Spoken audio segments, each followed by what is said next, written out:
అందరికీ నమస్కారం అండి. మన వారాహ్యమ్మకి నమస్కారం చేసుకుంటూ ఈ వీడియో స్టార్ట్ చేస్తున్నాను. ఇక ఈరోజు వీడియోలో మనం చూడబోయేది ఏంటి అంటే మనకు గురువారం గురు పౌర్ణమి. గురు పౌర్ణమి అలాగే కుబేర పౌర్ణమి అని కూడా అనుకోవచ్చు.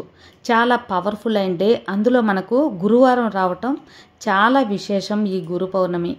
కాబట్టి ఈ గురు పౌర్ణమి రోజున మనం ఏం చేస్తే మనకున్న చెడు అంతా తొలగిపోయి మనకున్న నెగిటివ్ ఎనర్జీ తొలగిపోయి మనకు మంచి కుబేర యోగం కలుగుతుందో ఒక మంచి పరిహారం ఈరోజు మీతో షేర్ చేయబోతున్నాను.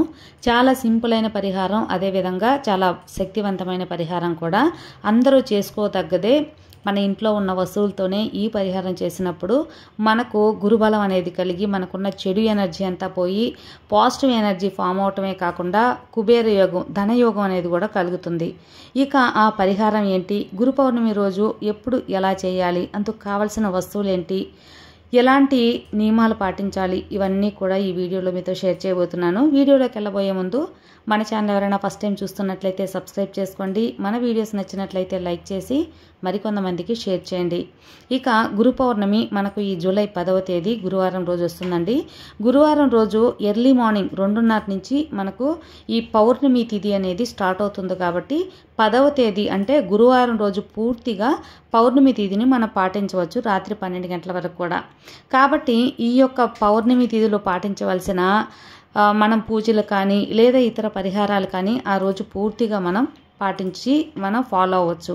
అదేవిధంగా అందులో భాగంగానే ఈరోజు ఒక అద్భుతమైన, శక్తివంతమైన, అదేవిధంగా సులభతరమైన ఒక పరిహారం అనేది మీతో షేర్ చేయబోతున్నాను.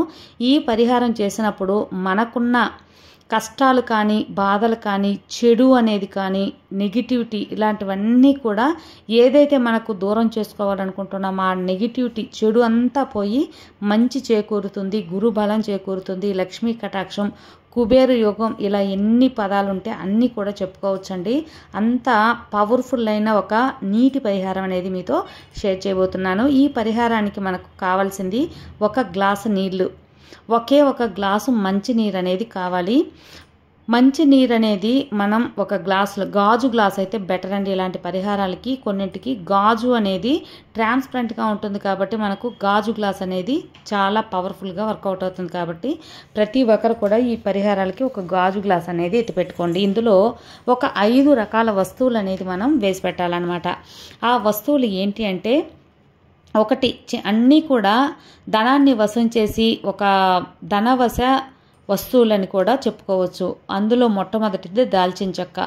ఒక 2 ఇంచుల దాల్చిన చెక్క అనేది మనం అందులో వేయాలి. అలాగే ఒక 5 లవంగాలు, 2 ఇంచుల దాల్చిన చెక్క, 5 యాలకులు, కొంచెం పచ్చకర్పూరం, ఒకే ఒక అనాస పువ్వు.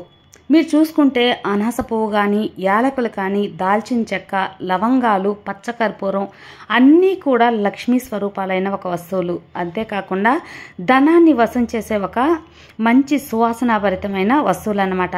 ఈ యొక్క 5 వస్తువులని మనం నీళ్ళల్లో అనేది వేయాలి. ఒక 5 యాలకులు, 5 లవంగాలు, 2 ఇంచుల దాల్చిన చెక్క, ఒక అనాస పువ్వు, ఒక చిన్న తుండు పచ్చకర్పూరం నలిపి అనేది వేసేసేయండి.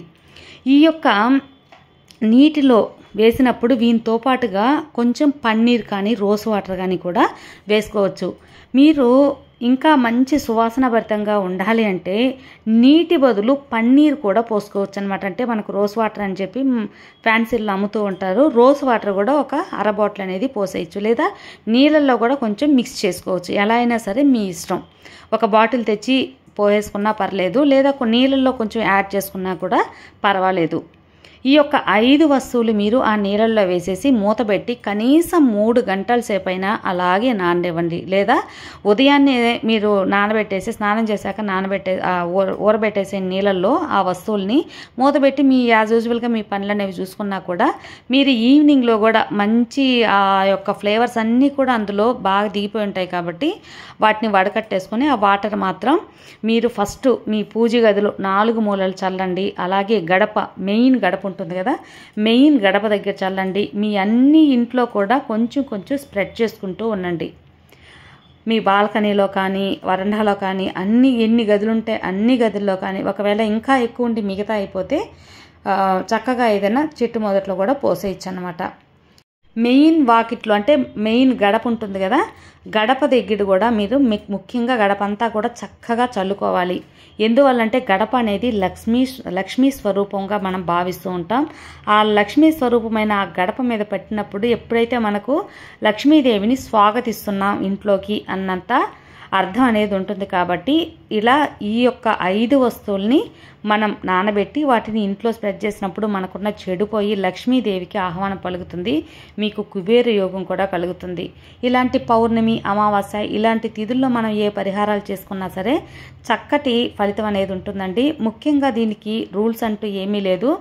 మీరు స్నానం చేస్తుంటే సరిపోతుంది. స్నానం చేసి ఈ వస్తువుల్ని నానబెట్టేసుకోండి. తర్వాత మీ పనులన్నీ అయ్యాక ఈవినింగ్ కానీ రాత్రి లోపు కూడా ఈ యొక్క నీటిని చల్లుకోండి. 2 టైమ్స్గా కూడా మీరు ఎత్తిపెట్టి కూడా చల్లుకోవచ్చు, నో ప్రాబ్లం. ఈ ఒక చిన్న పరిహారం చేయండి. మాకేం కలిసి రావట్లేదు అనుకున్న వారికి కూడా మంచిగా కలిసి వచ్చి మీకు ఆదాయం రెట్టింపు అయ్యే ఒక యోగం అనేది కలుగుతుంది. డబ్బు పరంగా రెట్టింపు ధనం అనేది మీకు చేరటం మీ కల్లారా మీరే చూస్తారు. ఈ గురు పౌర్ణమికి అనే కాదండి, పౌర్ణమికి కూడా ఈ పరిహారం చేసుకొని మంచి ఫలితం పొందాలని మనస్ఫూర్తిగా కోరుకుంటూ సర్వే జన సుఖినో భవంతు. జై వారాహి.